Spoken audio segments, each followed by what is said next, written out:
Hello and welcome back to season 3 of Talking Candid.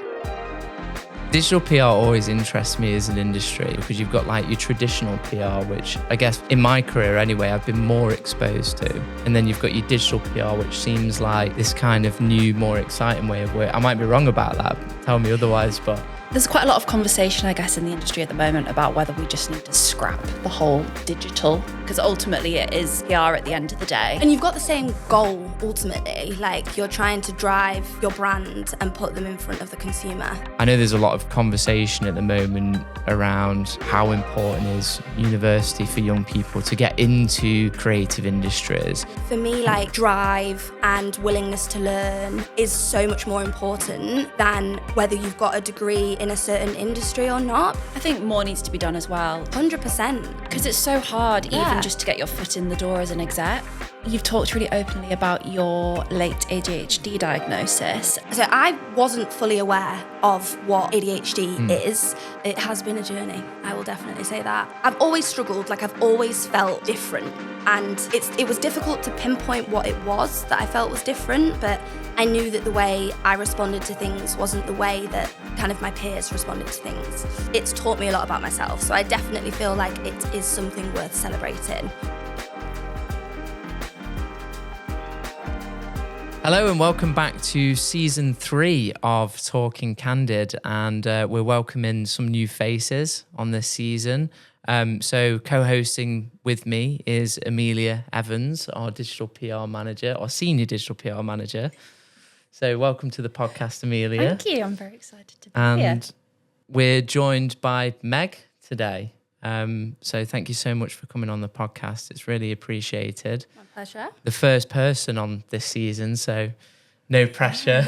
Kicking things off. No, oh my God. But we want to kick it off with a bang, and we've got lots of exciting things coming up this season.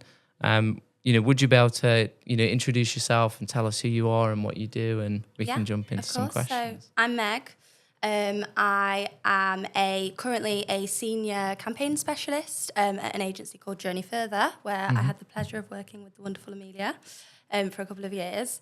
I have been in the PR industry for just over 7 years now, so quite a long time, which is really exciting.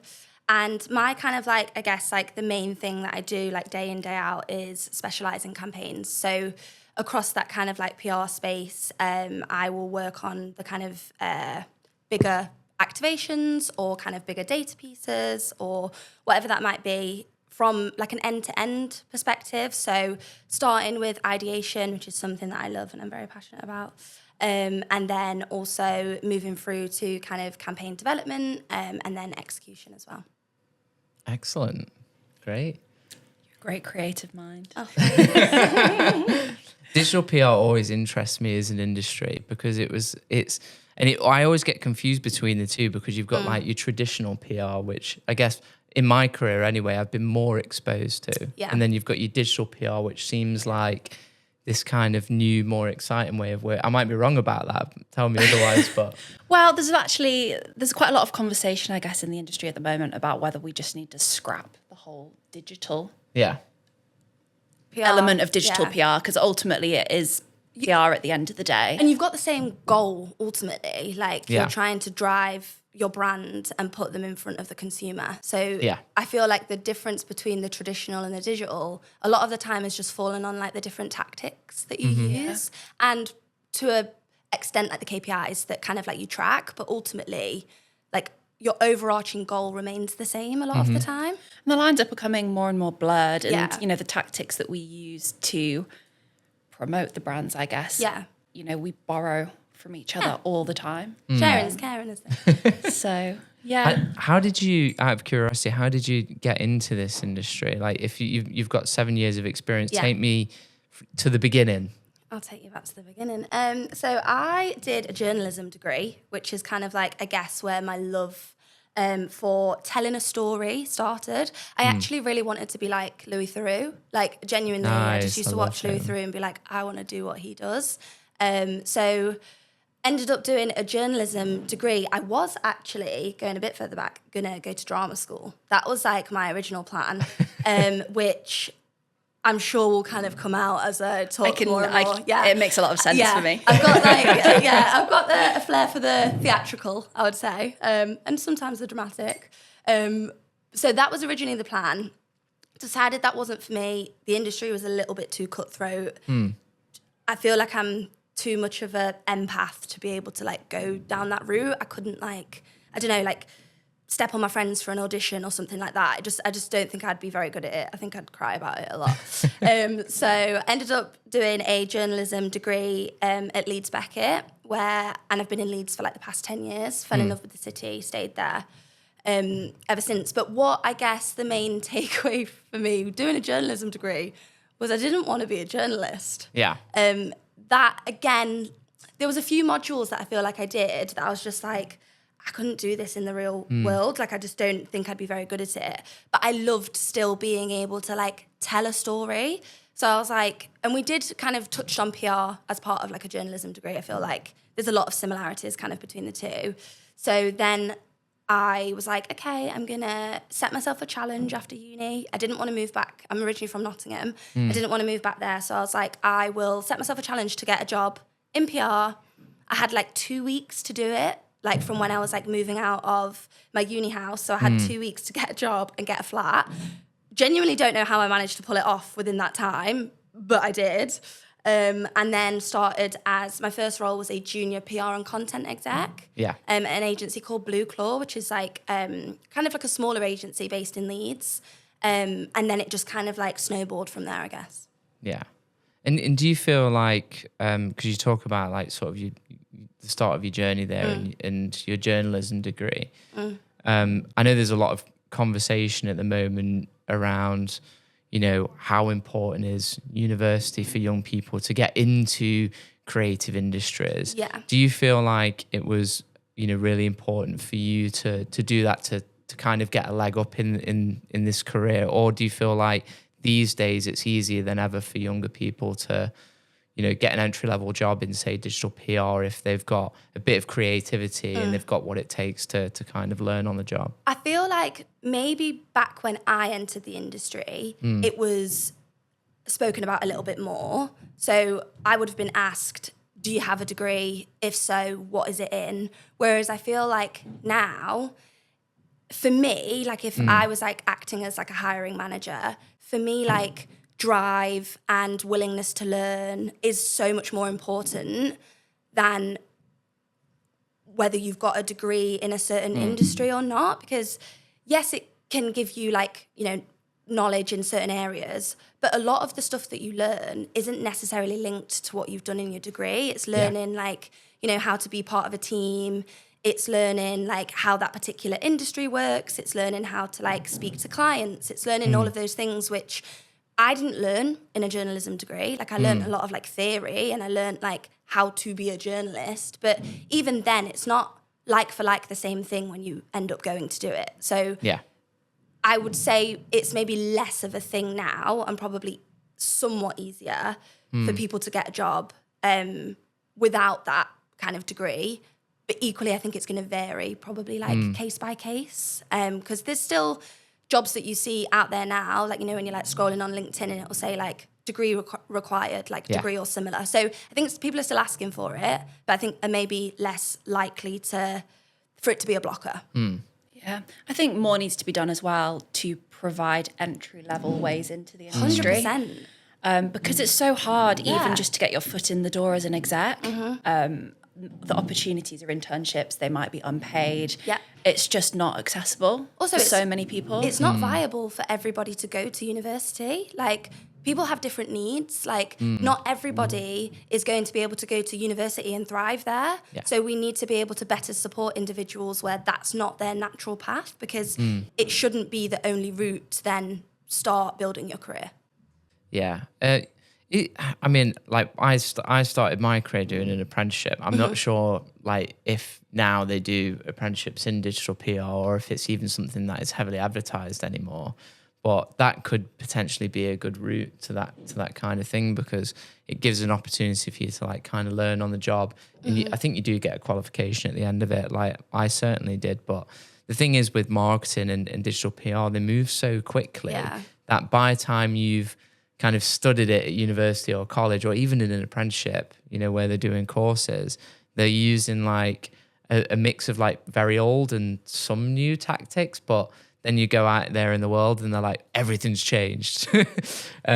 So it's so difficult, I think, from a learning perspective. And I think the biggest thing that you can do is just kind of chuck yourself into it and have a great mentor who can support you and teach you on the job. Yeah. I've always believed that, you know, the greatest people in the work world are those with great character. Skills can be taught all the time.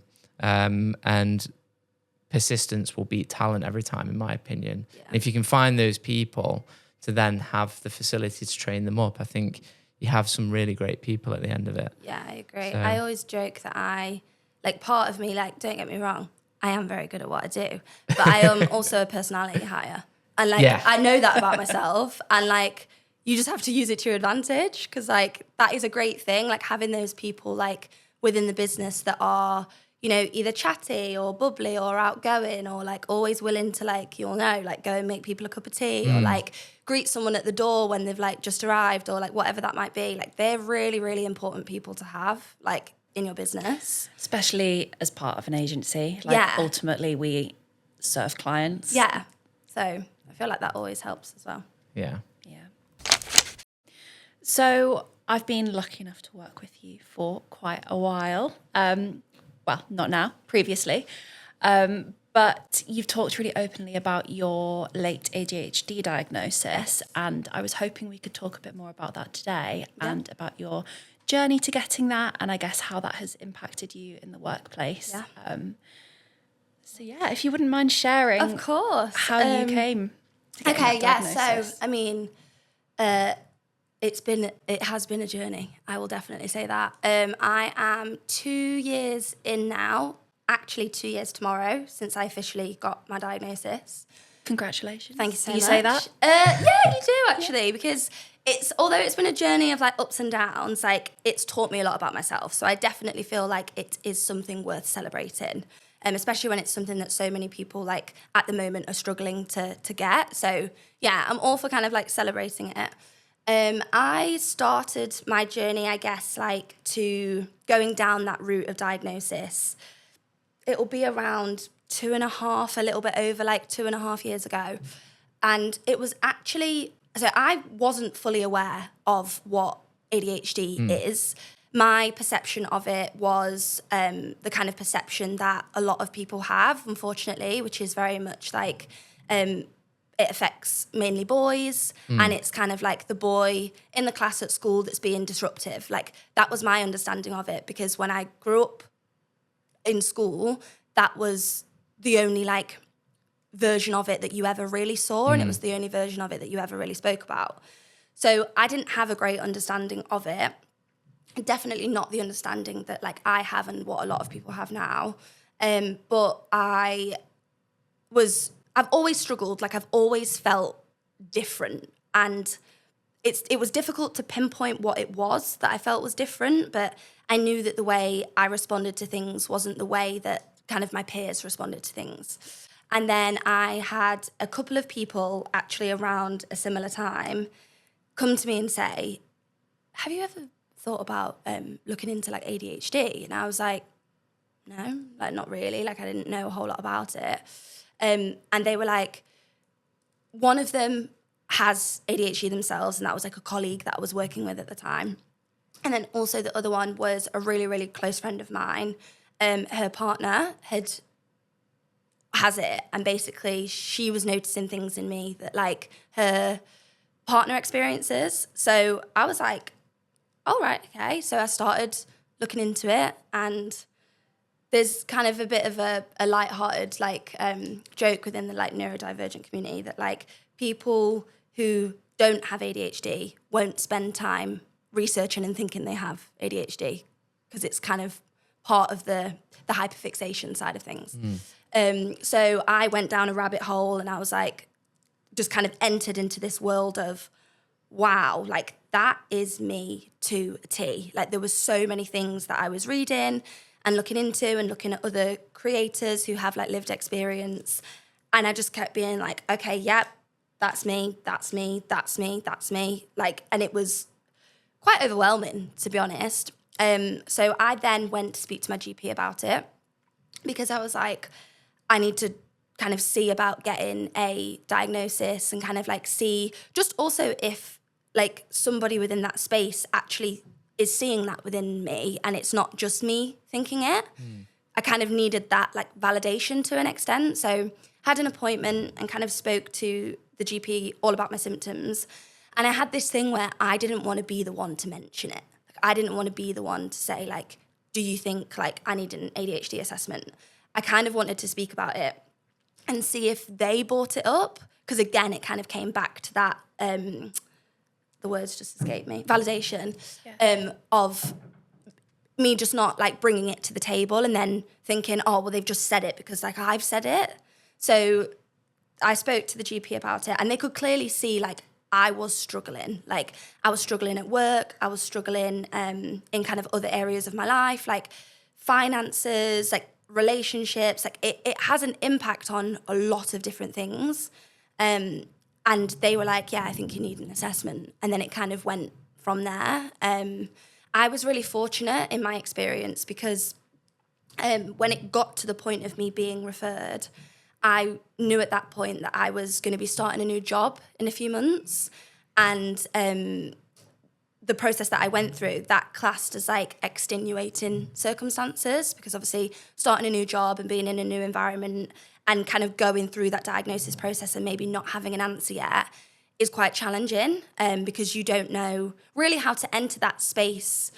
Do you tell them? Do you not tell them? Like, how much do you disclose? Like, do I tell them if it's then not that? Like, there's kind of a lot of different like thoughts that were going around in my head at the same time. And that meant that I got added to a cancellation list. So from being referred to the point of diagnosis, it was around 6 months for me, which is, believe it or not, actually quite a short length of time in comparison to like what some of the waiting times are now. Yeah. Wow, that's crazy. It takes so long. Yeah. Do you think, it is a topic that is far more widely spoken about now? Do you think because more people are exploring diagnosis, it is, adding to the delays, or do you think they were already there to begin with? I feel like, there would have been waiting lists regardless. Yeah. But for me, I feel like so many people will be having this realization because so many people have been failed for so long because a lot of the research primarily was done into boys. It was kind of missed how women might present or girls might present. And ultimately, a lot of people were then it wasn't recognised in them. So they've then gone, and still boys, like it's not just a thing that's happened to women, like it's happened to both. But ultimately, there's like a big group of people that have just been completely missed by the system. And now those people, because of the awareness of it, are seeking out a diagnosis because they're finally getting some validation of why they are the way that they are. So whilst waiting lists aren't great and it's horrible to feel like you have to, kind of to an extent be on hold whilst you're waiting for this process, I personally think it's a good thing that a lot of people are now having these realizations and seeking out a diagnosis because it then means that they're able to go on their own journey of like understanding and self-acceptance and all of those things that kind of like come with having ADHD or a neurodevelopmental difference. Yeah. I think what can happen quite often is, especially in conversations, like people dwell on the negatives and how it can impact your life for the worse, really. But I think what you do a really good job of, having known you for a while now, is talking really openly about how having this diagnosis and understanding it more has positively impacted your life and how you can actually celebrate some of the amazing celebrate the amazing difference that this kind of gives you. And I wondered if you could talk a little bit more about, I guess, how it provides you with like an alternative viewpoint. And I guess what some of your superpowers are from having been diagnosed with ADHD. Yeah, I definitely think like I don't want to not kind of put a point on the kind of difficult sides of it, because of course. they are there, they exist, and I live with them every single day. But what my journey has kind of taught me is that I just have a different way of doing things. And we live basically in a world that has been built for neurotypical people. But that doesn't mean that there is only one way to do things. There are multiple different ways to do things, and there's no right or wrong to that. So kind of the main thing I guess I've like understood about myself is that so a lot of people with ADHD, myself included, have what's called like pattern recognition. So you're able to like spot things or notice things that maybe like other people don't necessarily spot or see or notice. And I feel like that's then allowed me to be more creative in my approach to how I tackle a situation. So it's not necessarily creativity in the sense of like, oh, I'm an artist, or I'm like, you know, a painter, or I'm like a writer, or whatever that might be. It's like my approach to looking at a scenario and how I break it down, and the patterns that I see and the things that I notice about it mean that I can look at things in a way that other people might not look at it. So for example, if we're working on a PR campaign and it comes back that the data we were hoping to get, we can't, I might think, okay, well, is there any other way to get that data? How can we change the methodology? How can we flip it on its head to look at it from a different perspective? And then what route can we take to go around it to find a solution? And it's that I think is a little bit different for someone who is neurodivergent as opposed to someone who is neurotypical. That's not to say that neurotypical people aren't creative problem solvers. They are. It's just the way in which neurodivergent people do it is a little bit different. So I'd say that's one of the things. I also feel like again, and I'd like to caveat, not everybody who has ADHD will have the same thing that like I have. Like I am a big believer of like, it's all different based on like a number of different things, but like the type that you have, what your support needs are, like what your experience has gone like through like diagnosis and all that kind of stuff. So there's lots of different things that kind of like differ how people present and kind of like what they can tolerate and what's like harder for them versus other things. But equally, and I've now just lost my trail of thought. See, this is what happened. What was the question again? How have you reframed your diagnosis? Oh, yeah, no, there we go. Yeah, no, I'm back. So one of the things that I feel like is a really positive thing for me is I am a great communicator. So I feel like I'm very natural when it comes to like storytelling. And kind of like, I will go off on a tangent, don't get me wrong, but it is something that I feel like natural doing, which also means that I can be like a great motivator. Like I've got a lot of like high energy, and that doesn't necessarily mean high energy like in the physical sense, because that can be a common misconception of people with ADHD. But I am very much like, I can like command a room, I guess, and I can like get people excited, and I can, you know, kind of motivate people. And I think that's something that is really positive and should like be celebrated. Yeah, absolutely. Do you know, one of the questions that I have, and I'm quite curious, is how do you approach that in a workplace? Like say you're doing a job interview, do you just like come out with it up front, or is it something that you have to kind of build up and talk to your manager after you get the job, just so as they in can disclosing my diagnosis?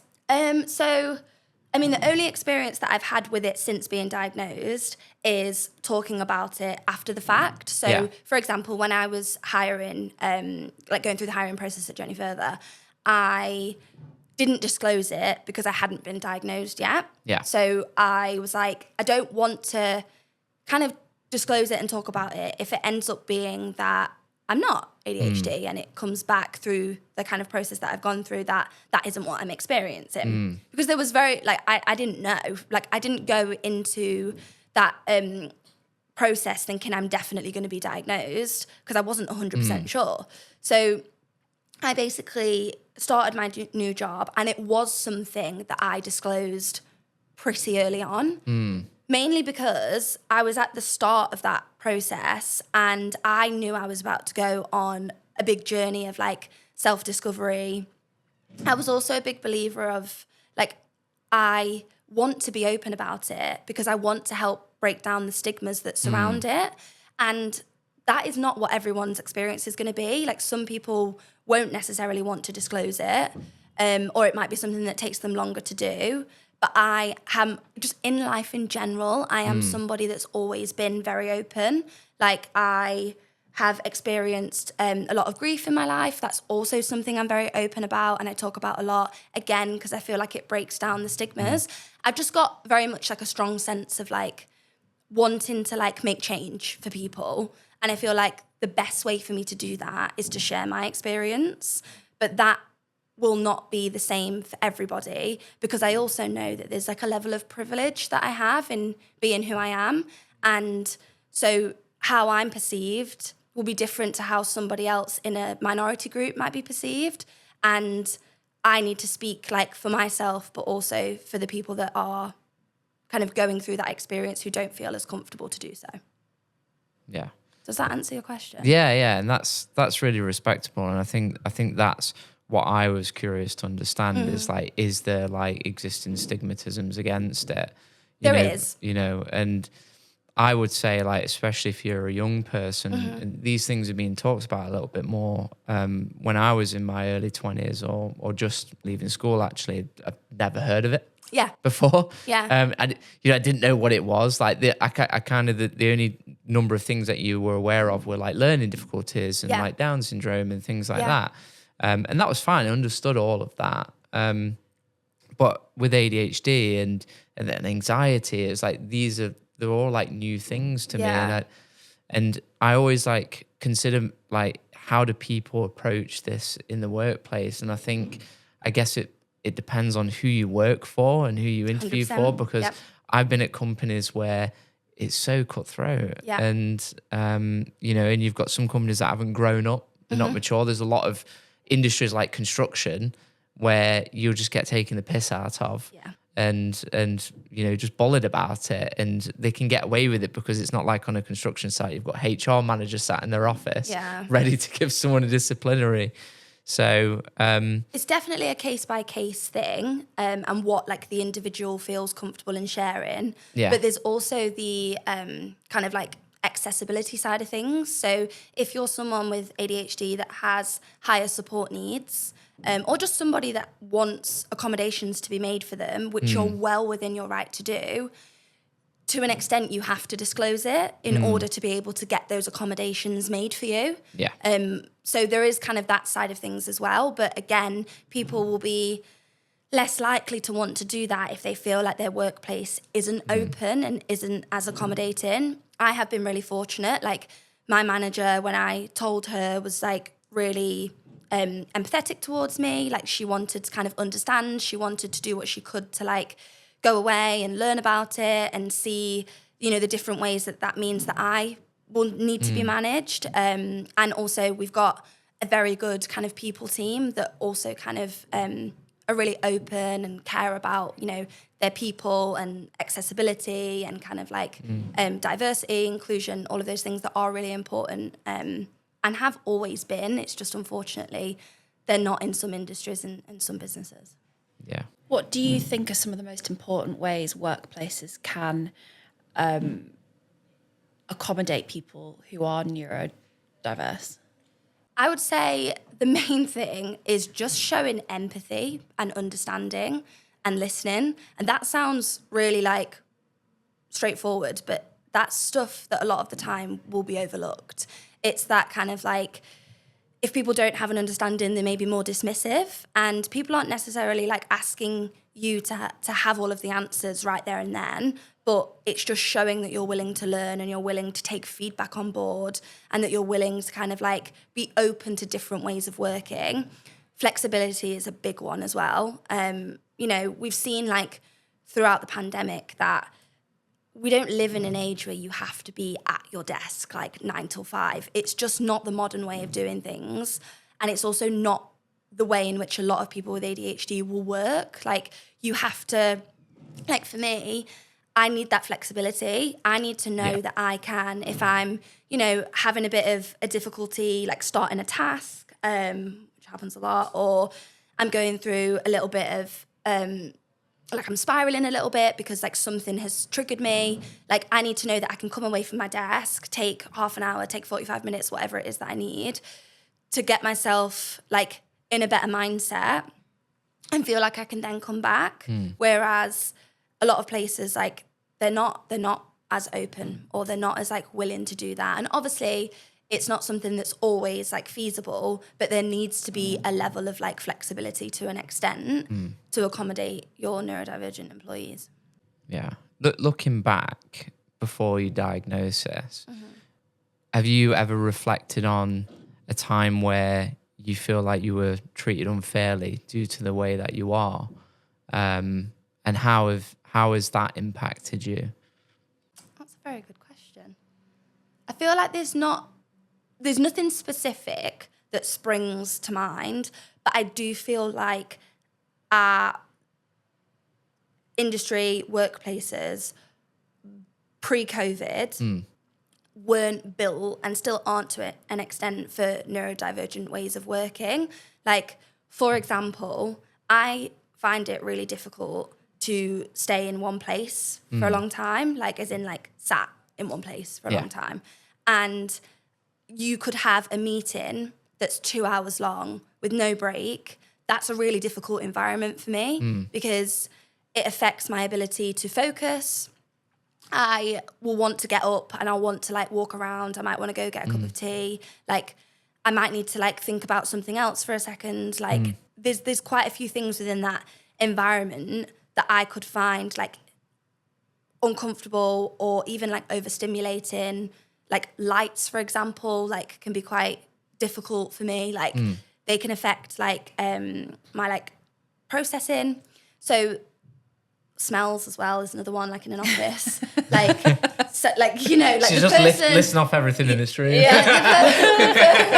No, it's fine. I am not looking at that light over there intentionally. That person that like has, God bless them, but like has put like salmon in the microwave. Oh, like, no. Like, and I know that like might sound like something that's like, oh, like it's just like a bit of salmon in the microwave, but like that can affect me. Yeah. That can like really throw me off. Yeah. And the temperature is another one, for example. Yeah, like that's true, if the temperature isn't right, and it never is in an office, like the temperature is never right for everybody. So I will always layer and I will always bring a jumper or vice versa. Yeah. But like that can throw me off. Like I can then find it hard to focus on what I need to focus on. And it can then make it difficult for me to get into a task that I really need to get into.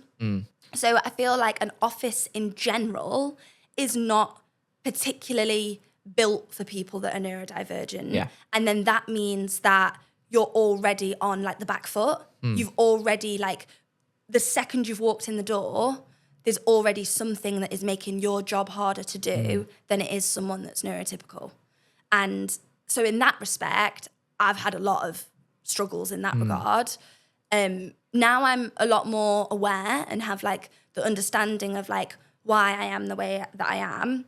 I will do things like to make things easier for myself. And I will be open about that with other people if for whatever reason there's an environment or a space that I'm finding like really overstimulating. For example, I wear loop earplugs. I take them with me a lot of the time, like in the office. I can't tolerate, you know, the sound when like you're in a group environment and you can hear like so many different conversations going on. Like a lot of the time, that's what my like brain sounds like anyway. Because I have such a busy brain that I'm constantly thinking loads of different things, and it's like I'm talking over myself inside my head. Yeah. So then having that sound around me makes it really difficult for me to focus on anything, in all honesty. So I'll have like my earplugs that I'll take with me, so I can put them in when I'm in like a group setting, and it just like takes the edge off. It just means that then I can focus a little bit more on what someone's saying instead of trying to focus on what they're saying, trying to listen to what's going on over there, trying to listen to what's going on over there, trying to think about like one thing instead of like the million things that I'm already thinking. So it helps from that respect too. Yeah.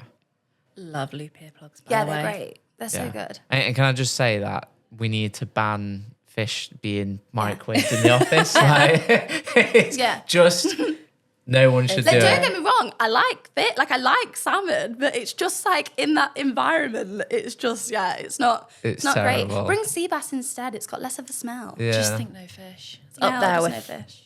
It's an office ick. Yeah. It's not great. And there's loads of memes Sushi's about fine it though, because as well. you don't have to cook it. Yeah. Don't get it twisted on sushi. I know Aaron's come in before and he's like cracked a can of tuna and I'm like, you're not putting that in the fucking microwave. I was like, go outside, go to the communal kitchen downstairs and then do come it back there and come back once it's settle. done. Yeah. So Are there any other tools that you use to kind of help you focus within the workspace? Like I've noticed that you've got your little twizzly. My tangle, yeah.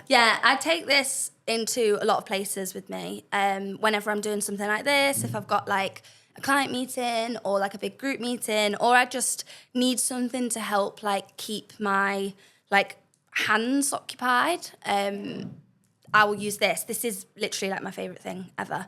And also people tend to ask a question about it, so it's a nice little like conversation starter as well. But I also am a big fan of time blocking. That has really, really helped me. I still struggle, don't get me wrong. Like it is something that I'll still be like, oh, like, no, that's just not working for me today. But in the most part, it really does. So I will like block things out in like 15-minute chunks. So I'll have things that are like relatively easy to do and I'll do them in just like a 15-minute slot. And I'll block that into like my time blocking calendar. And then I'll have like bigger tasks that I might block out for like 2 hours. So just doing that tells me like you've allocated this time here to do this particular task. And that's really good and does really help. And then also I have a big difficulty with like task initiation. So the only way I can like describe it is like I can want to start a task. I can really be like, I know I need to do it, have to start it, but it's like my laptop's there and there's just a brick wall that's literally up against me and my laptop. And no matter what I do, I can't like break through it. Like in that moment, I just really struggle. So one of the ways in which I like try to get around that, or kind of like 2 ways. So one is body doubling, which is a fantastic tool, hack. I don't even really know what you'd call it, but it's so good. And that's basically where you like mimic the behavior of somebody around you. If you work from home, there are tools that can help you do it digitally. But if like you're in the office, for example, one of the girls who now has moved to New York, so I can't do it with her anymore. Shout out Ellie Stewart. But she used to sit next to me a lot. And I would like body double with her without her even realising that I was doing it. So if she was sat in like deep work and like had put her headphones in, I would like copy her and like she would hold me accountable without even realising that she was like holding me accountable. And that really helps because it's like, okay, well if people are in the office and they're around me and they're all working, it's like, I'm like, okay, well I'll copy you then. And then that like encourages me to be able to get something done. As well as that, setting a little timer for yourself. So like saying, okay, right, like it's almost like you're bargaining with yourself, but I'll be like, okay, I need to start this task. I know I don't really want to do it, but I'll just do it for 5 minutes. So I'll just set a 5-minute timer and I'll do it for that length of time and that's it. And then I'll always carry on. So it's just getting that initial, like it's giving yourself that initial like deadline or that initial challenge. And then 9 times out of 10, you'll still be doing it 2 hours later. If it's a longer task, obviously, because I just needed something to get me going. And once I'm going, I find it a lot easier. So that really helps as well. I think it's such an interesting topic, like talking about workload prioritization and organisation, especially within PR. Yeah. Because it is such a fast-paced industry, and no 2 work days for me look the same. No. You could have a reactive opportunity that drops and you have to jump on it straight away, or you might need to get stuck into drafting some campaign content. You know, there's so many different things that we've got to juggle, and quite often you don't necessarily know what you're going to need to prioritize first that day. And you do have to be really flexible with your schedule. Yeah. Like, I imagine that can be even more challenging for someone that is neurodivergent to have to handle. Yeah, I do find it hard. Like, I guess one of the ways in which, like, I describe, like, what that's like for me personally is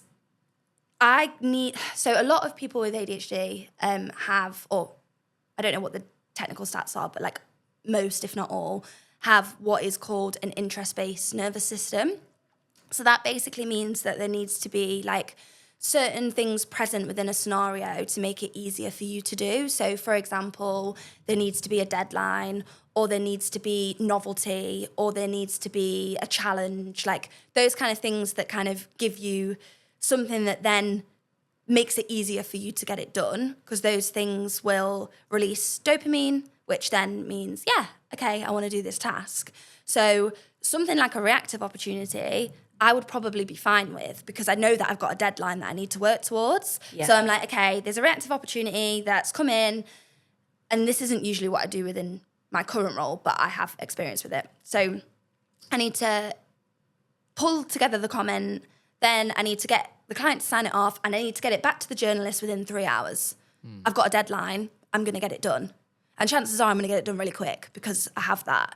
Whereas if I have something that is, say, like a longer project, which I do, as you know, a lot of the time within my role, it's then I have to set like mini deadlines for myself. But then because I've set them myself, I'm more likely to move them, because I'm like, well, it's fine, I can just move it. So what I have to do a lot of the time is collaborate on a project and set a roadmap out. And then if the task within that roadmap needs to be completed before another task can be done, that gives me that deadline. So that's like, okay, I know then that I need to get this task done in order to do the next task, and the next task needs to be done for somebody else to be able to do what they need to do. That gives me the deadline that I need. So that really helps. So it's just kind of making sure that I've got those things in place, but also those things don't necessarily come to me naturally either. Yeah. Like people have said to me a lot, like, oh, like you're a really good planner. And it's like, no, I'm a really good masker. Like I'm not a really good planner, like by nature. Yeah. It's just like I have to put those strategies in place for myself and get other people to put them in place for me to be able to do it. So, yeah, all is not what it seems. You do have the most organised calendar I have ever seen. Yeah, because if I don't, it's not getting done. Truly. So, I guess if people have been listening to the podcast today and, you know, maybe doing wider research, hearing about other people sharing their experiences, what would your advice be to anyone else kind of exploring an ADHD diagnosis? That's a really good question.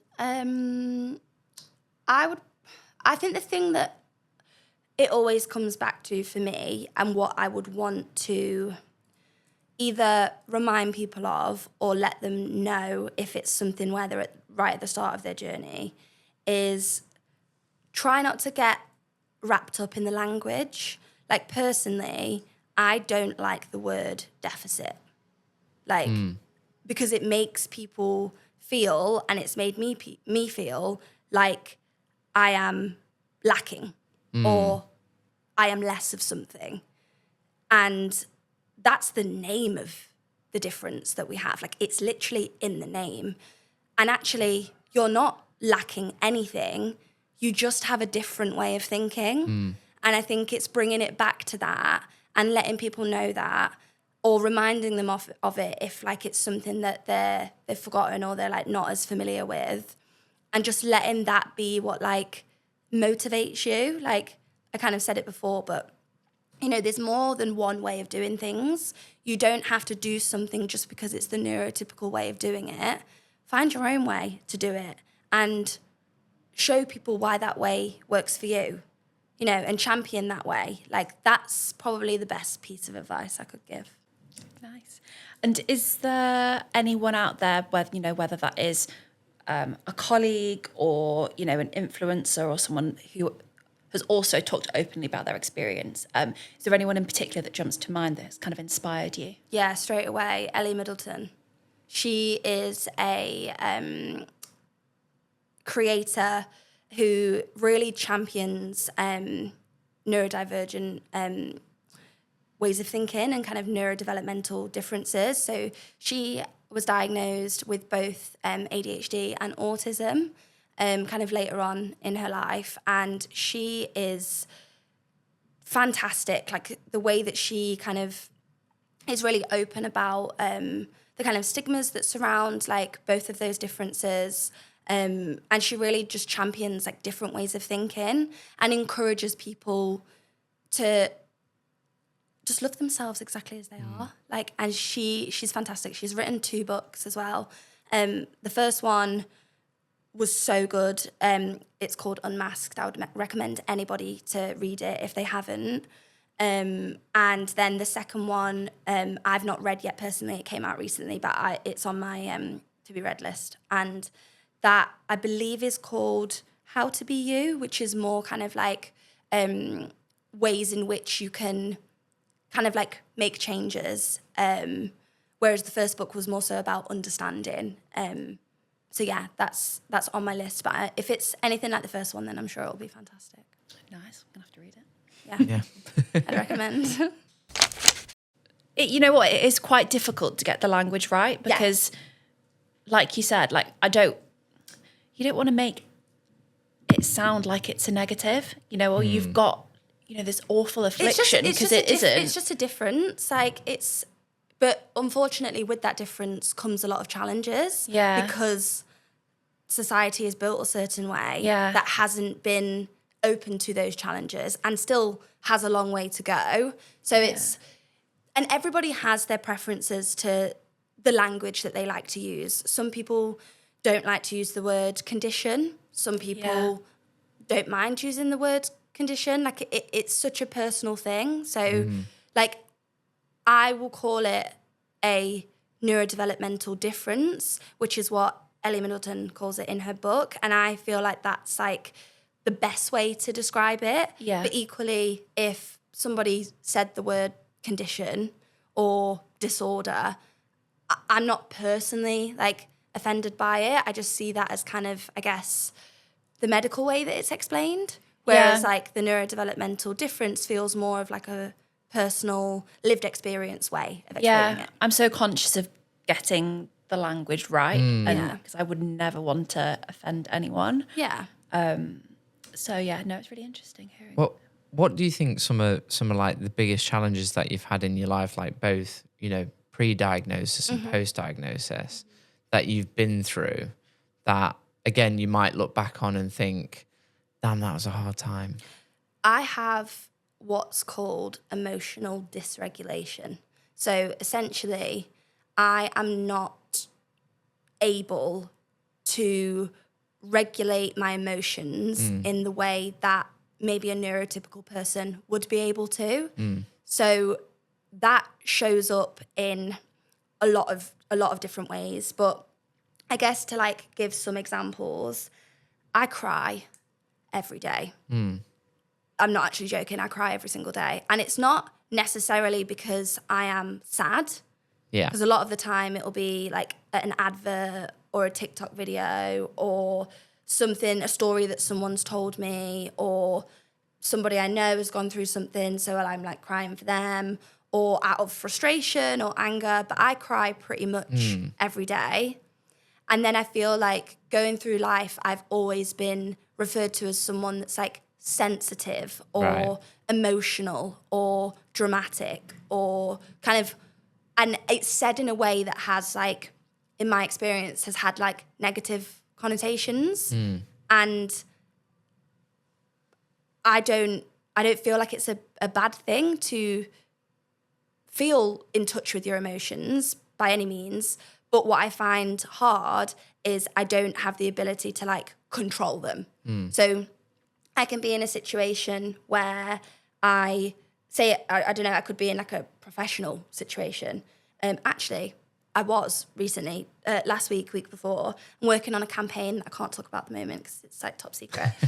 But within that, I was working on a case study around a topic area that is extremely sensitive and extremely sad. Like what this person has experienced is, is horrible.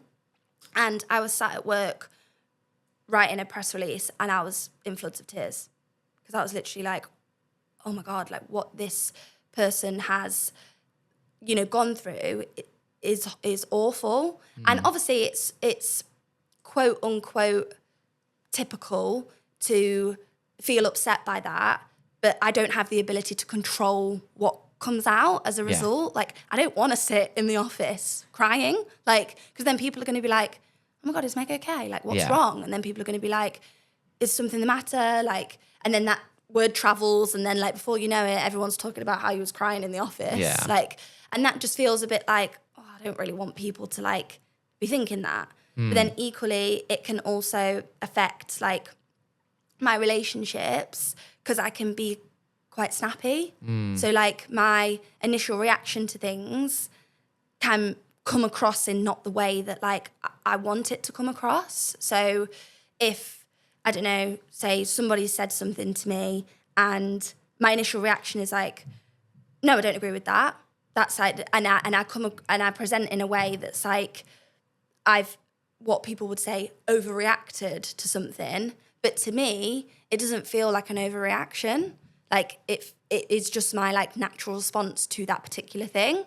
So then people might get an opinion of you that you overreact because society has told you that like you're only meant to respond to certain scenarios in certain ways. And it's like, well, no, but who says that? And obviously I don't want to be like snapping at people, like, because that's not nice. And it's not something I do often because I try to have control over it, but I don't always.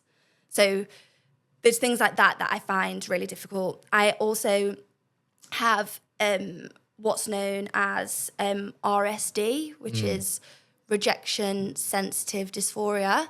So essentially I have a very heightened response to rejection or perceived rejection. So, for example, it's ironic really because I can be terrible at replying to text messages myself, but if I've reached out to a friend, I've messaged them about something and they've not responded, I think that they hate me. And I will genuinely have physical effects of anxiety.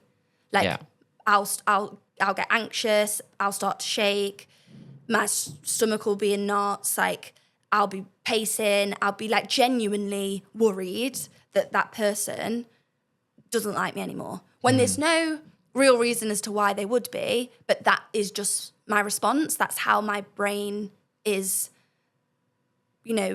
wired, programmed, like to react. And I don't have any control over it.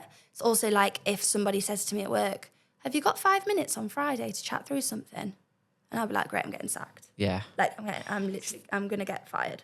And there's no real like reason as to why I would think that. It's just what my brain does. And it's so frustrating because there'll be moments when I'm talking about it like now and I'm like, okay, yeah, I know I wasn't going to get fired. I've not done anything wrong. But in that moment, there is nothing I can really do to like pull myself out of it. Yeah. And then another one that I really struggle with is like maintaining conversations. Like I'm really trying here. Like this is like, and I have lost my trail of thought a few times, and then I internally panic, and I try to like scramble for like the end of the sentence. But I also mask a lot, so I've kind of like learned how to navigate those types of conversations.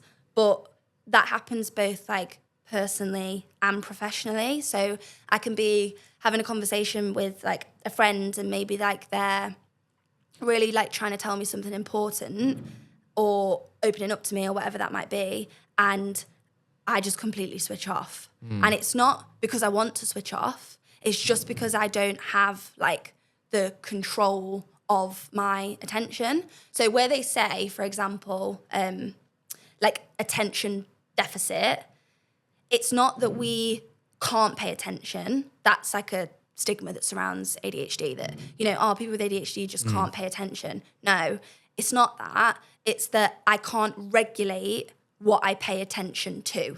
So for me, it's very much a regulation, an issue with regulation, where I don't choose, I've got no say over like what I pay like my attention to.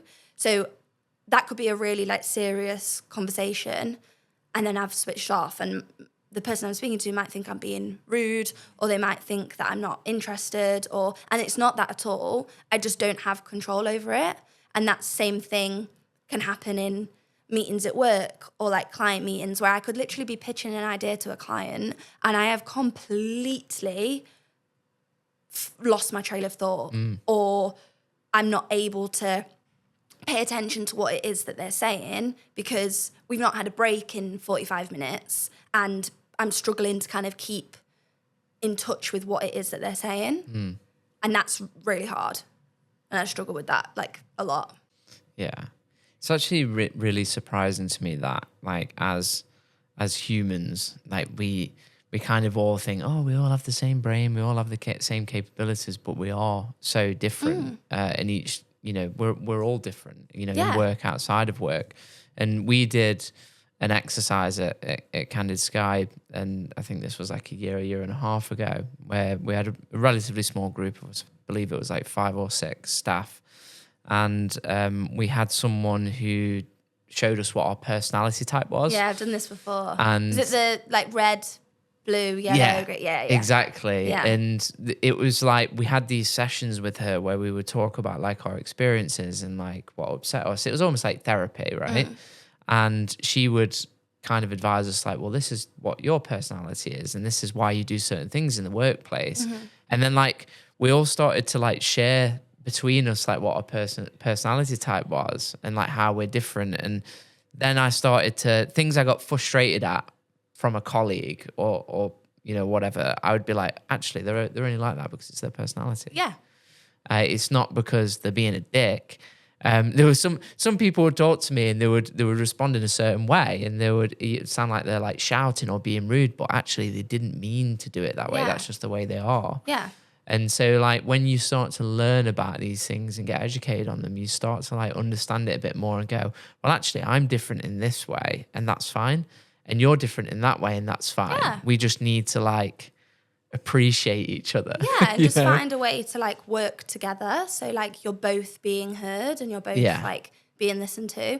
What's really interesting with that personality training, I've done it before many moons ago, and this was pre-diagnosis.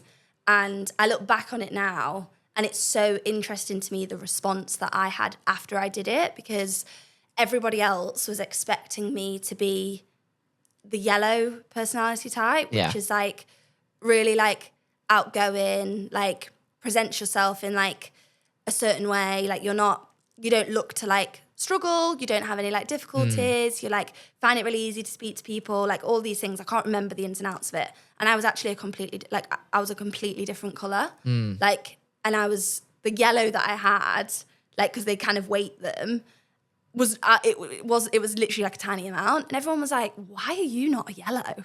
And I was like, don't know really. Like, I'm just not, that's just obviously like not what it's come out as. Yeah. When I now look back and think it's because I was masking, like because I present myself as a certain way on the exterior, because that is what society has said that people need to respond to or respond like. So I now look back and think like I answered it as my true self, but what everybody else saw was different because I was presenting myself in a certain way. Yeah. Which is really interesting. It's really interesting. Yeah. I'd love to do that again. I'm actually the green one, like mainly. I don't know what that is now. Very empathetic, I think, apparently. Yeah, something like that. I can't remember because they had like little cartoon characters. Yeah, and you got like a big booklet of like yourself, and I felt like they were like peering into my soul. Yeah, you read them and you're like, that's me. Like, have you been inside my brain? But yeah, I really enjoyed that, and I am a big advocate for like championing just different ways of thinking and different ways of working. I think it's really important because we don't all think the same way. And And I think that's something that we need to kind of be more aware of just as a society and more open to different ways of thinking and working and operating and whatever that might be. Absolutely. It was one of the main reasons I wanted to bring you onto the podcast today because it's, if we don't talk about these topics and, celebrate difference, we're not going to be able to start to see changes in society, but also within the workplace as well. Yeah. I did just want to circle back to the topic of rejection because I think it's really interesting, especially in the industry that we work in, because it is an inevitable part of working in an agency and also within PR as well. Maybe we pitch for a new client and they don't go with us, or, you present a load of ideas to them and you think these are, the best campaigns that are going to work and they don't like any of them. Yeah. Like how... for anyone, that can be a challenging situation to be in. But how, with RSD, how do you cope with that? Do you have any kind of techniques that you use to move on from the inevitable rejection? So I think the main thing for me is it's not necessarily those things that I find difficult, and it's going to vary for each person.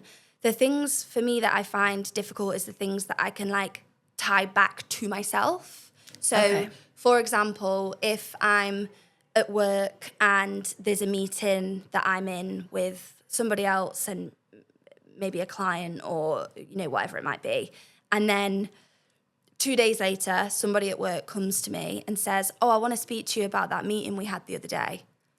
That's where I'll start to spiral and I'll find, in a work sense, and I'll find things really difficult, and I'll start picking apart every single conversation that happened within that meeting, and I'll think about all the possible things that I could have done wrong and all the possible things that then this meeting could be about that we're having in the future.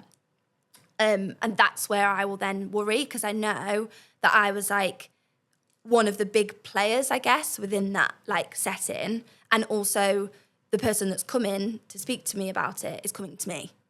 So in that instance, what I always like to do, and this is still something I will caveat that I am working on, because it's one of the big things that I do struggle with, and I definitely haven't found a foolproof answer yet, and I don't know if I ever will, but asking for feedback has really helped me, so I'm not then caught off guard by it. So after I've had a meeting, if I have maybe a bit of an inkling that I didn't land something as I wanted it to land, or we didn't get the outcome that we wanted to get. So I don't know, if we've just done a pitch and you come out and, you're usually yeah, that went well.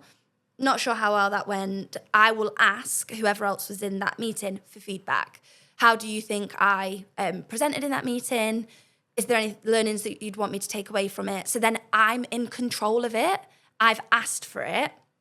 And I'm okay, I know it's coming, and then I can navigate through that better. Whereas if it's something that's come off guard, or it's something that I maybe don't feel like I have as much control of, that's where I'll really struggle. That's really interesting. Because it is really hard not to take rejection personally. Oh, 100%. For whoever you are, whether you are, neurotypical or neurodivergent, or, whoever. Yeah, nobody likes rejection. No. It's not... and that's the thing, there's, a lot of people, and there's a stigma, not to go too off on a tangent, but there's a stigma at the moment that everybody has ADHD, for example. I'm hearing that a lot. People are oh, everyone's got ADHD these days. And, well, one, no, they haven't. Not everybody has a neurodevelopmental difference. However, there are characteristics or traits of ADHD that people who aren't ADHD will experience at points in their life. For example, nobody likes rejection. Yeah. It's not a thing that feels positive. It's not very nice. What the difference is how people with ADHD respond to that, and the level in which it affects their ability to live a functioning lifestyle. That's a lot of the time where the difference is. And even people with ADHD will have different support needs, when it comes to kind of different characteristics and different experiences. But that is kind of where the difference lies, I guess. So a lot of people will say, like, whether it's rejection, whether it's, I find it difficult to focus sometimes.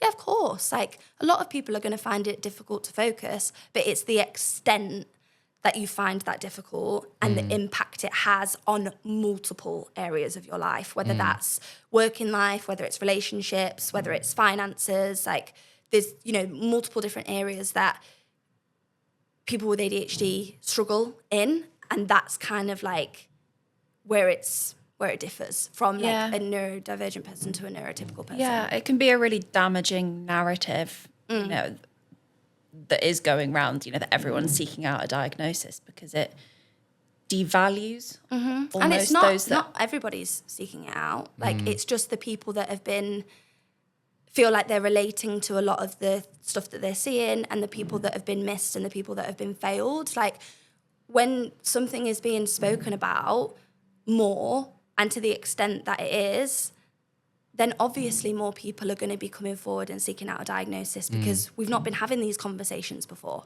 That's just a natural part of that being more open.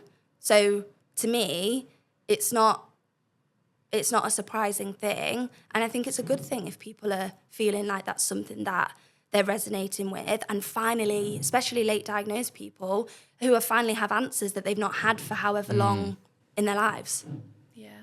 So yeah, I can relate to a lot of that, because like I'm not officially diagnosed, but I've had an inclination that I have some form of ADHD or just because of the signs that I've seen over the years, especially throughout my childhood. Yeah. There are certain pages, like ADHD pages, that are like do relatable memes, and I see it and I'm like, I'm literally like that. And there's a lot of things that I read and I'm like, okay, that's me. But I've never sought like an official diagnosis. I don't know why, and I think it has a lot to do with kind of stigmatisms around it, and then me feeling like, oh, am I gonna act differently? Am I gonna feel like I've got a label on me? And there's certain shame that I feel that I would attach to myself, which is stupid and irrelevant, because I just feel like I'd be judged. But there are loads of things that I've experienced like throughout my life where I'm like, there's not a question in my mind that I have it. I just need to seek that kind of official diagnosis. I think the things that I've always carried in my life is like irritability. So like not being able to stay still and do something and focus. If I'm sat in a car full of traffic, I will literally dig my nails into my thighs just because I'm so irritated and I want to move. And I'm like, that's not fucking normal, right? For me to like just be sitting there like absolutely irritated to hell, knowing that I can't get out of the car because I'm on the motorway, for one. And the sat nav says 3 hours and 20 minutes and there's like 50 minutes of traffic. I feel trapped. But then there's also parts of that are tied to my anxiety as well that I've had, and I have had a diagnosis on that. Because I went to, and this all stemmed from COVID, and I went to my doctor because I started having heart palpitations, panic attacks.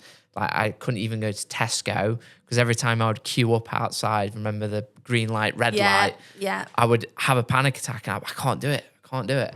And it's because there was so much like negativity and felt like there was a lot of threat around COVID and like you would die if you get it, that I think it developed that anxiety. But then there were signs of like my ADHD mixed in there as well.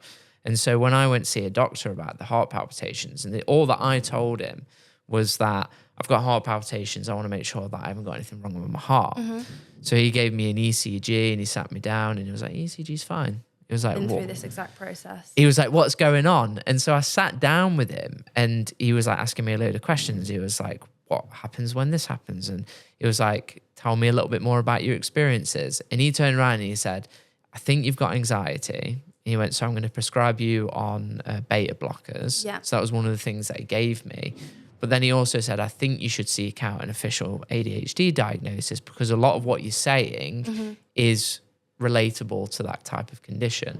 And like, I never thought about it, like, because I was one of those people that you throw around the term where it's my ADHD, and you throw around the term and you don't take it so seriously. But then when you read into it and look into it, you're like, damn, like, this is really serious. And this it's me. Like, that's what I've been doing all my life, and I should probably seek out a diagnosis and think about ways how I can handle it.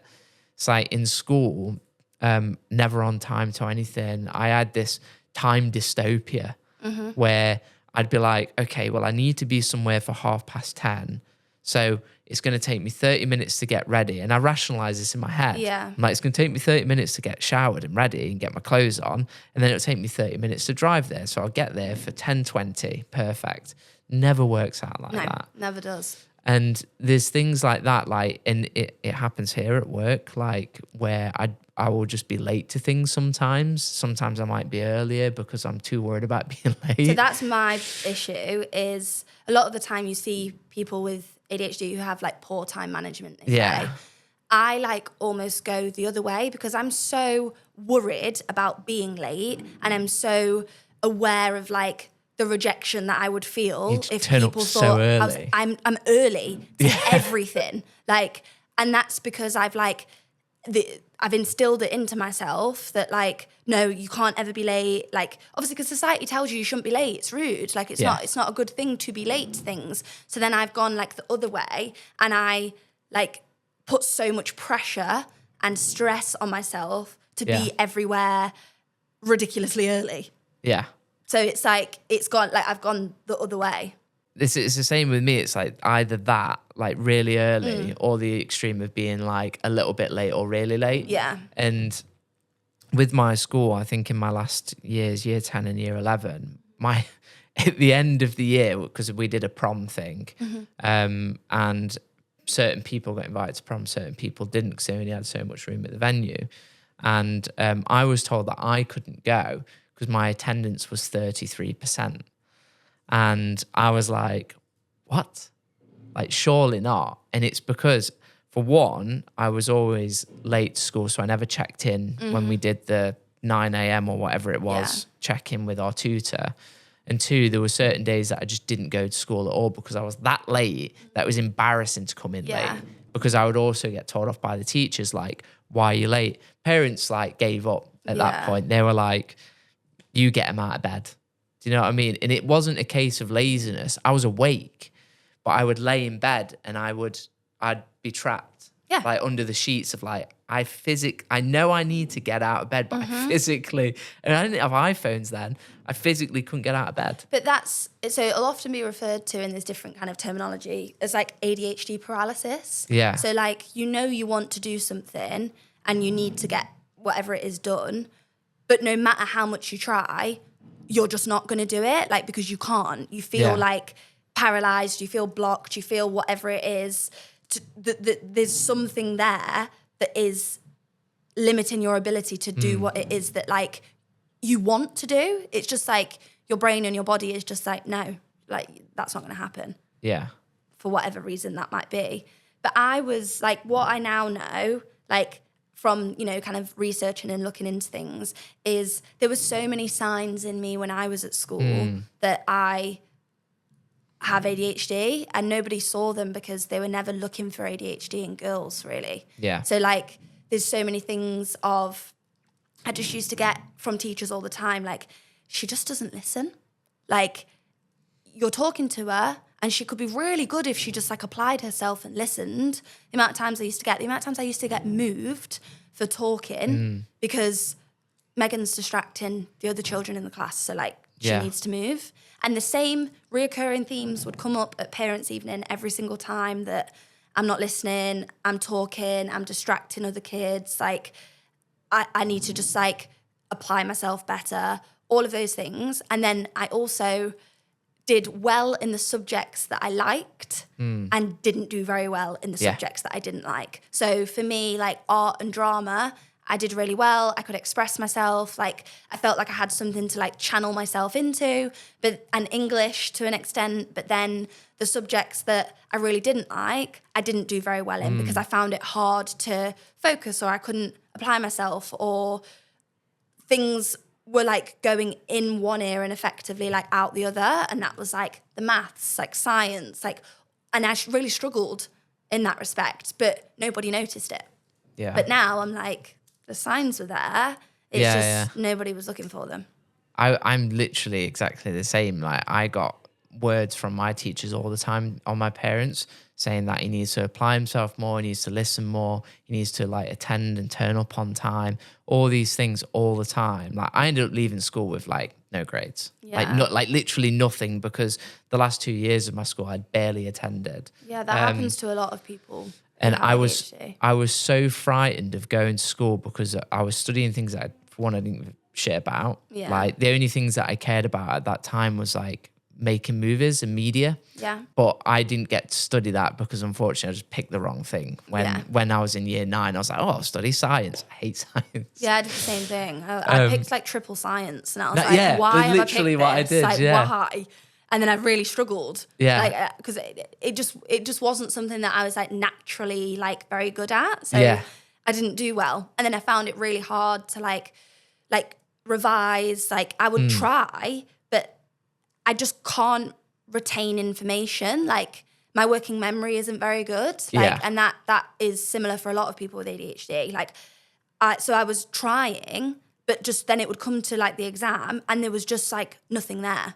Like I couldn't string together what it was that I wanted to string together because I just couldn't remember it. Yeah. Like, and I do think like the way in which you're examined at school, like again, isn't built for people that are neurodivergent. Like it's very much like, okay, so you come in, you have to sit down, you have these questions and you have to answer these questions in a certain way. But I'm not good at answering questions in that way. Like I remember always wanting to do psychology, like at school, because I was like super interested in it. Yeah. Really wanted to do it. I took it as an A-level. I didn't do very well because I wasn't very good at remembering like the studies or the dates or kind of writing the answer in a way that like needed to be written in order to get a good mark. So I just wasn't very good at like putting all of that together. Yet I did drama at A-level and I did really well in it. A lot of it because it was like practical and I could like I say, express myself and like do really well. But then I didn't do as well in the theory side of things. Yeah. I was a lot better in like the practical. I still got an all right grade overall, but I should have done better. But it was the theory that let me down. Yeah. And again, I wasn't super interested in like why people act the way they act. I just wanted to act. I just wanted to do like the physical side. Do something physical. Yeah. And I was, like literally I was exactly the same. So when I left school, like my grandma, like she's very old school, very old fashioned. I'm not going to blame her for the way she is, but she was just like, that's it. You haven't got grades. You're not going to get a job. You're going to work at Tesco for the rest of your life. The first thing I said was, what's wrong with Tesco?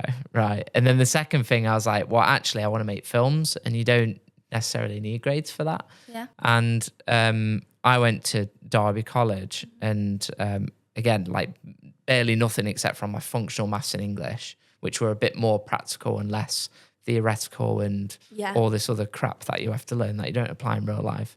So that's all I had really is a bare minimum. And I went to Derby College and I did an open day where I interviewed with them and I was like, look, I haven't got the best grades. And I was like, but I'm so passionate about this.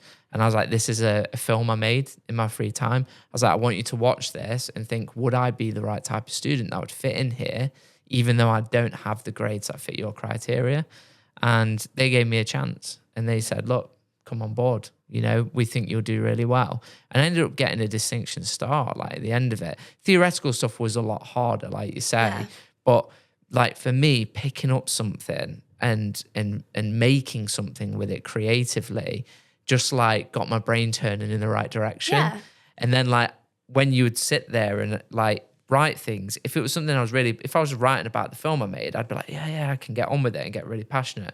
But if I'm writing about someone else's film and I have to study and remember information, that's where I fall apart. Yeah. So I did really well in the kind of practical side, but in the theoretical side, I did still do well, you know, but I didn't do as well.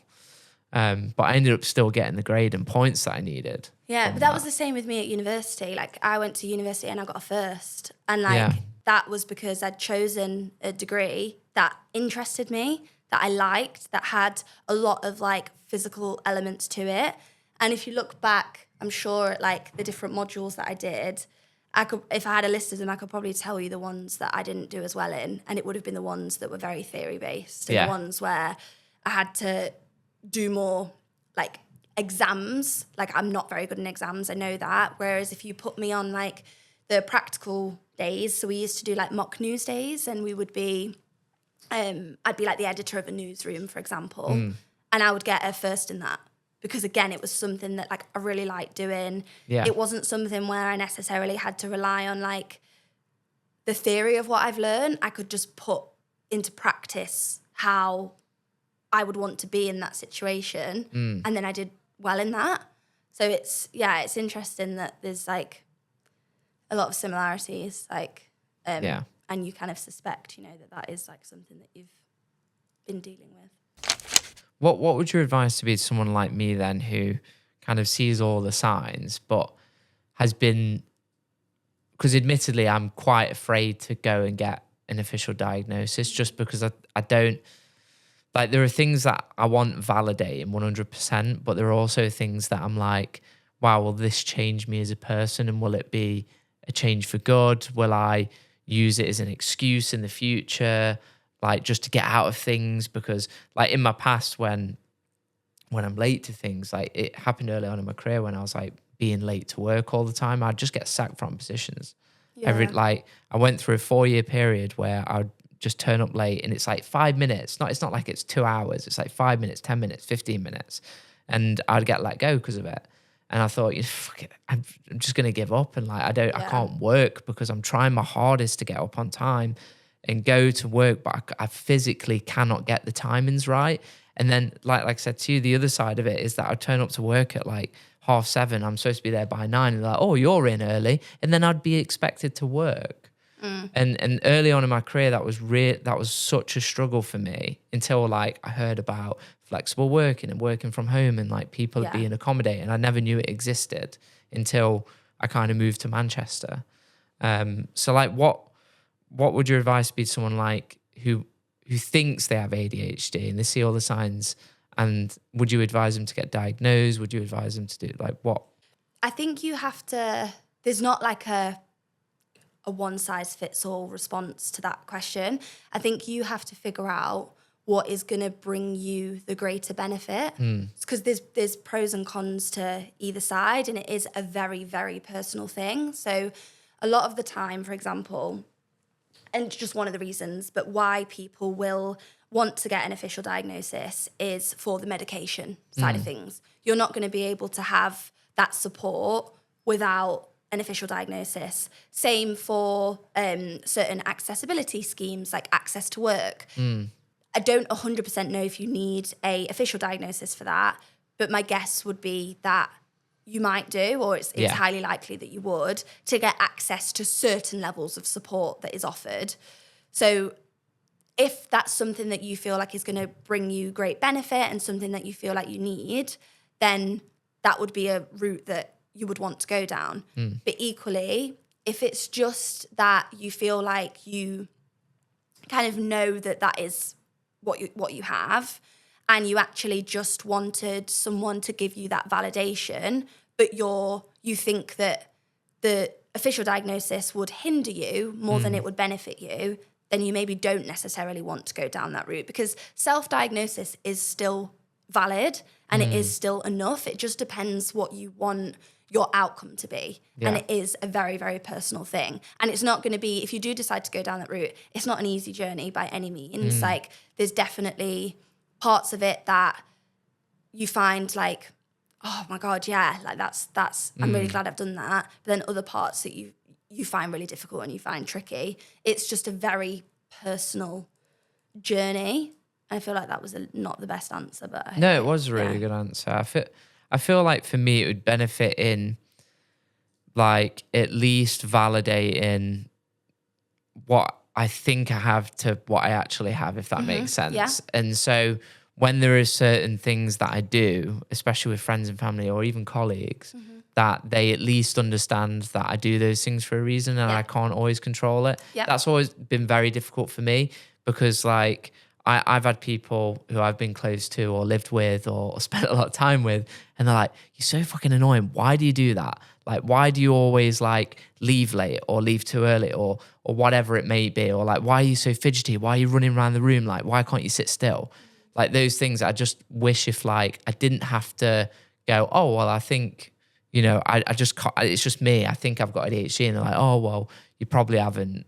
You know what I mean? And so I think for me, it's like, I would love to be like, well, I do actually. And I'm not going to change, and I'm just going to accept it. And it's who I am. And like, I feel like you should just understand and maybe be a bit more educated on what it is and why I'm doing these things. And that's a societal issue as well. Like, as a society, like, I feel strongly that it's everybody's responsibility to be more understanding and be more accepting. Like, somebody saying to you, oh, you probably don't, or you don't look like you have, is not helpful language. And unfortunately, it's just the way that society has been built. It's the way it's been laddered up. Yeah. When actually it shouldn't be that way. Like, it shouldn't be, people's initial response shouldn't be, no, you haven't, or you don't look like you do, or whatever their response might be. And that's something that, as society, everybody has a personal responsibility, I believe, to change and to better educate themselves on, because it's just not a helpful response to give someone, because that will then, if that was me, that would then revert me back. And I'd be like, right, okay, then. Like, and that would make me feel rejected. Like, okay, you don't see it then. So I'm then not going to talk to you about it anymore. And I'm going to maybe spend less time with you because that's how it's made me feel. And that's not a nice way to feel like you're communicating or engaging with somebody. I think that's definitely how I feel. And it does retract me away from actually thinking, well, maybe it's just all in my head, because it's not like, it's not like, he has ADHD. He's lazy. He's irritable. He's this and that. And I got exactly the same from teachers in school. And even my parents were like, yeah, you're just lazy. You're just this, you're just this. And then so I start filling myself with labels. Like, am I actually just lazy? Am I actually just an annoying twat? All these things. And then you start to rethink it and think, well, actually, I don't, maybe I don't know. And it just keeps me in that kind of like middle area of like, well, I kind of want to get an official diagnosis, but I also don't, because I've been made to feel that I don't have anything wrong with me. I'm just lazy and irritable and sometimes annoying. Like, if that makes sense. Yeah, no, I understand. I understand exactly what you mean. It comes back to what can you handle more, or what do you think is going to give you the greater benefit? Because there's part of it where naturally you will want to, or you'll listen to, you won't want to, but you'll listen to what people are saying, and it's going to affect you. And it's really hard to like break that pattern of like, okay, well, I'm going to listen to this person because that's what they're saying. And obviously, if they're saying things that are unhelpful or negative, that's going to have like a negative impact on how you feel, but also makes you question your own experiences. So if you feel like that is really a struggle and a difficulty, then you might want to seek out a diagnosis. So then you have something to say to those people, or equally try to get to a point where, and it's not easy by any means, but where you can say, well, actually, like, self-diagnosis is enough for me, and I'm not going to listen to what you've got to say, because what you've got to say isn't very positive and it isn't very helpful towards me. So it's just figuring out, like, for yourself, like, how you want to navigate those conversations and, like, what's going to bring you the greater benefit. Yeah, I think that's really important, especially, like, because there are people out there who genuinely suffer and they have challenges in their everyday life, and this isn't just about, like, for me anyway, it's not just been my personal life that's been affected by certain challenges that I have, but it's also my professional life. 100%. And I think, working at somewhere like Candid Sky, like, I've been here for 5 years. It's the longest job I've ever had, the longest term I've ever had. And, I feel proud that I've done exceptionally well in this role. But I know that if I was anywhere else, and there are so many businesses that are just as good as us, and they're very flexible and they understand that people have needs. But if I went to any other business, like a print business, very old school, I used to work at printers, I knew that I'd be out the door within 3 months, and I wouldn't pass probation because I would do very well, but there's certain things about like showing up and being punctual in the typical sense that isn't quite accepted. So I feel like there's probably a lot of people like me who are in that kind of that awkward position where they want to kind of get that, you know, affirmation from someone by getting an official diagnosis, but also they don't know how to navigate the stigmatism or like telling your employer or telling your friends and family without them being so judgmental. So it's like, it's a really like hard in between to do. Yeah, it is. It is really difficult. And I think it's where it comes back to that you just have to, you're only in control of yourself. Yeah. So like, and even with ADHD, there's a lot of things you're not in control of. But what I mean by that is like, you're not responsible for other people's reactions or other people's commentary or whatever that might be. So it's kind of try to put the focus on what you can do and what you can change and what is within your remit, and try to like put your time into that, as opposed to the things that other people are doing that isn't serving you positively. Yeah, I completely agree. Thank you so much for coming on the podcast. Thanks for having me. For sharing your experience so openly and vulnerably, and you too, David, as well. It's been really, really interesting to hear more about your journey to ADHD diagnosis, and I think it's a super important conversation to keep having. 100%, and just, you know, to note that it is different for everybody. Like, I've sat here today and I've spoke about my experiences and, you know, the research that I've done into how ADHD presents, and primarily how it presents to me, but there will be things that I've not touched on today that other people have experienced, or even things that I experienced that is different to what somebody else experienced. And ultimately, it's just about remembering that, you know, we're all different and there's no right or wrong way to think. Meg, thank you very much. Thank you for having me. It's been great. One last question. Oh, go on. Do you have a toe wedgie? I do, yeah. I never noticed the shoes. I knew I was going to get hate on these shoes. I knew I was going to get hate on these shoes, but you know what? I really like them. I'm kidding. For the viewers, They're very cool. For the viewers, I'm wearing the Nike Air Rifts and they've got the split between the toes. It's giving very much 2005. Do you know what? I have a wetsuit, right, with the little, you know, shoe things that you wear when you like do go in water and do surfing and things, and it has like a little toe cut. Yeah. And everyone always takes the piss out of me for that. And I'm like, it's the most comfortable thing ever. Shut up. Yeah, it is. I've got it for these, and also my pair of Solomons that I wear. People are like, "Oh, what? You going hiking? Like you go walking?" And I'm like, you know what? Yes, I am. But yeah. No, you look very cool. Thank you very much. Yeah, very cool. Me and my toes. Do you have a toe wedgie?